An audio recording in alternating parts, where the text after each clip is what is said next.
বিয়ের পরেও আলাদা হয়ে যেতে হয় শুধু একটা চাকরির অভাবে। 2021-এর শেষের দিকে যখন আমি ওকে ওদের বাড়ি থেকে পালিয়ে নিয়ে আসি আমাদের বাসায়, ওই দিন আমাদের ইসলামিক ভাবে বিয়ে দেন। তারপরের দিন আমাদের কোর্টে গিয়ে কোর্ট ম্যারেজও হয়, কিন্তু ওর ফ্যামিলি কেউই রাজি ছিল না। তারপর 3 দিন পার হওয়ার পর ওর মার সাথে কথা বলে, অনেক কিছু বললো যে সবকিছু ঠিক হয়ে যাবে, চিন্তা করিস না।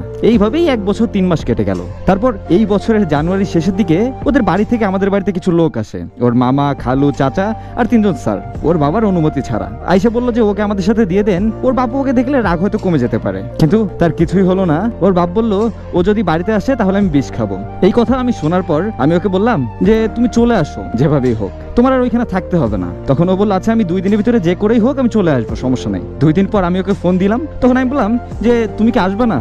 ও বললো আসবো। তখন আমি বললাম কবে?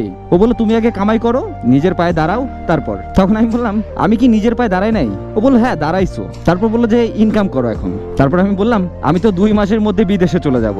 এই কথা বলার পর ও ফোনটা কেটে দিল। ওর পাশে জন্য কি আসছিল, এই জন্য হয়তো ফোনটা কেটে দিছে। তারপর আর কথা হলো না। ওর এই কথাটা শোনার পর আমার মাথায় আকাশ ভেঙে পড়লো কেমন যেন। এই মেয়ে বিয়ে করার জন্য কত প্যারা দিছে আমাকে। আমি তখন এসএসসি পরীক্ষাও দেই নাই, তখন বলে আমাকে বিয়ে করতেই হবে, আর না করলে আমি মরে যাবো, এই করব সেই করবো, আরো কত কিছু বলছে। কিন্তু এখন সেরকম কথা বলে কেন? বিয়ের আগে কত বলছে মরার আগ পর্যন্ত তোমাকে আমি পাশে রাখবো, কিন্তু আজ 1 বছর 3 মাসেই সব শেষ।